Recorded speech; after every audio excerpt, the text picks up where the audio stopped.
Gürcüstanın separatçı bölgəsi Abxaziyada kriminal aləm adətən Abxazların nəzarətində olub. Abxaziyada yeni qondarma prezident seçkilərindən sonra kriminalda da yeni liderlik uğrunda mübarizə qızışıb. Rusiya mənbələrindən aldığımız xəbərlərə görə liderlik uğrunda mübarizədə Azərbaycanlı kriminalların da vaxtilə fəal dəstək verdiyi qanuni oğru var. Maraqlıdır ki, hazırda bu bölgədə əsas söz sahibi olan Raul Bartisba devirmək istəyənlərə mərhum qanuni oğru Nadir Səlifovun qardaşı Namiq Səlifov klanı dəstək verib.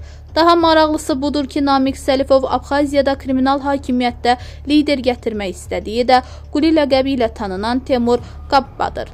Mənbənin məlumatına görə mayın 8-də Quli dəniz yolu ilə Türkiyədən Abxaziyaya qayıdıb. Vətəninə gəldikdən sonra Qulini bölgədə tanınmış avtoritetlər Gena Abdeleyba, Vaxo Pachuliya və bu ilin fevralında Rusiya kriminallarının əsas lideri Şakro Maladoy ləqəbli Zaxari Kalaşovun qanuni oğru adını qeyd etmiş Valeri Xaşbani qarşılayıb. Qeyd edək ki, Quli Suxumidə anadan olub. 2013-cü ildə isə Kardova Mzarılıya klanı tərəfindən qanuni oğru adı alıb.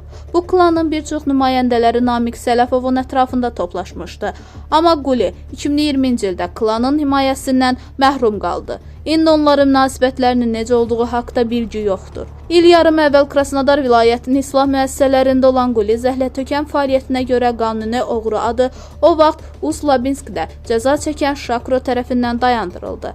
Quli isə uzaq qohumu Temo Makoli üçün yazdığı səsli mesajda baş verənlərə görə Pızanı günahlandırdı. Qulinin sözlərinə görə əlində oğruların qanı olan Pızaya heç bir hörməti haqq etmir. Keçən ilin noyabr ayında internetdə Qulinin Pızanı ifşa edən böyük bir praqonu, yəni məktubu yayıldı. Pıza onun yayılmasına rolu olan gürcü bloger Grisha Moskoviskinin qollarını və ayaqlarını sındırmaqla hədələyib.